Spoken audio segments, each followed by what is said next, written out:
influences, and I'll let Matt talk because he's probably got a laundry list of people on the music side of things. But filmmaking wise, just to stay in the director kind of editor mode, you saw two names that I dedicated the film to, and that was Al and Theo. Matt alluded to this cult classic film called Moonwalk 1, and a lot of the imagery that was shot in the film was shot by those guys. The director of that film was Theo Kamika. Unfortunately, while we were making our film, he passed away literally a week before we were ready to go up where he was up in upstate New York and show him some of these materials. He passed away. And then Al is Al Reiner, and Al made a really great documentary called For All Mankind back in the late 80s, and did a kind of what we did a massive archive film with that focused on the Apollo missions themselves, and then he was the screenwriter on Apollo 13, the Ron Howard film. So Al and I became really close friends in recent years, and unfortunately he passed away as well.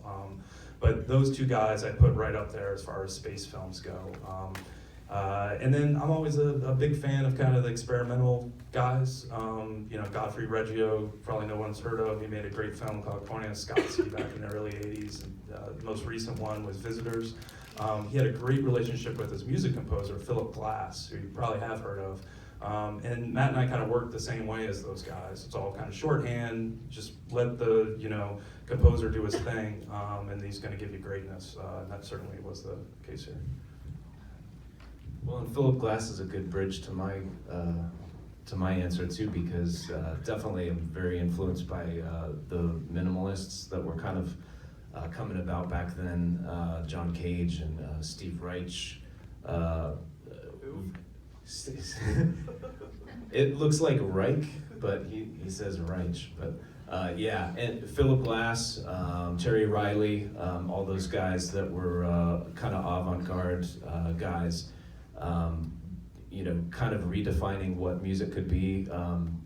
Even though I actually have a few influences that were after '69, but who were using a lot of the same tools. So like Brian Eno, a lot of the ambient kind of vibe of some of that was kind of from him. Also some of the earlier music concrete guys like Stockhausen and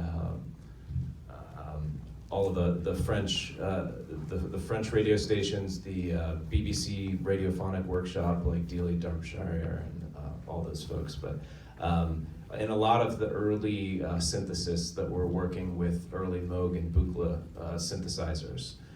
So there's this thing on YouTube, Doug McKechnie plays the Moog synthesizer in 1968 or something, and it's like 6 little 40-second samples of different Moog recordings that were done. They were played, I think, between sets of bigger artists, so he would sometimes go and play while the Rolling Stones were setting up or something like that.